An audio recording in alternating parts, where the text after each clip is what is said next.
News head کے ناظرین السلام علیکم۔ نئی ویڈیو میں خوش آمدید۔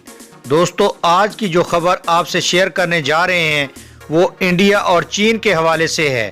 چین نے کہا کہ اگر جنگ ہوئی تو 1962 سے زیادہ نقصان بھارت کو اٹھانا پڑے گا۔ خبر کو تفصیل میں ڈسکس کرنے سے پہلے آپ ہمارے چینل نیوز ہیڈ کو لائک، شیئر اور سبسکرائب کر لیں۔ دوستو، چین اور انڈیا کے درمیان لداخ میں سرحدی تنازع پر کشیدگی بڑھ گئی ہے، جبکہ چین نے خبردار کیا ہے کہ اگر انڈیا مقابلہ کرنا چاہتا ہے تو اس کو ماضی کے برعکس زیادہ فوجی نقصان اٹھانا پڑے گا۔ دوستو، برطانوی خبر رساں ادارے رائٹرز کے مطابق یہ بات چینی حکومت کے حمایت یافتہ اخبار گلوبل ٹائمز نے منگل کو اپنے ادارے میں لکھی۔ گلوبل ٹائمز نے اپنے ادارے میں لکھا ہے کہ انڈیا کہتا ہے کہ اس نے چینی فوج کی در اندازی روکی ہے۔ یہ انڈین فوج تھی جس نے کشیدگی بڑھانے میں پہل کی۔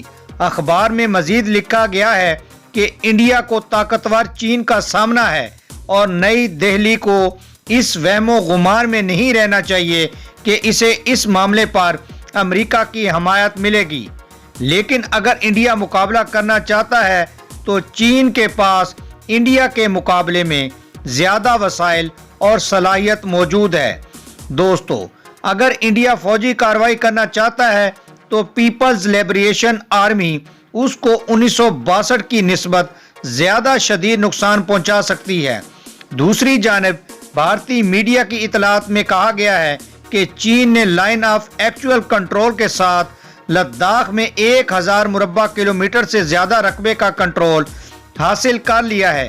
کشمیر میڈیا سروس کے مطابق ایک اعلیٰ سرکاری عہدیدار کے حوالے سے بتایا گیا ہے کہ لائن آف ایکچوئل کنٹرول کے ساتھ دیپ سانگ کے میدانی علاقے سے لے کر چوشول تک چینی فوج منظم طور پر پیش قدمی کر رہی ہے۔ دوستو، یہ تھی اب تک کی تازہ ترین اپڈیٹ بھارت اور چین کے حوالے سے۔ ملتے ہیں نئی ویڈیو میں نئی ڈیٹیل کے ساتھ، تب تک اللہ حافظ۔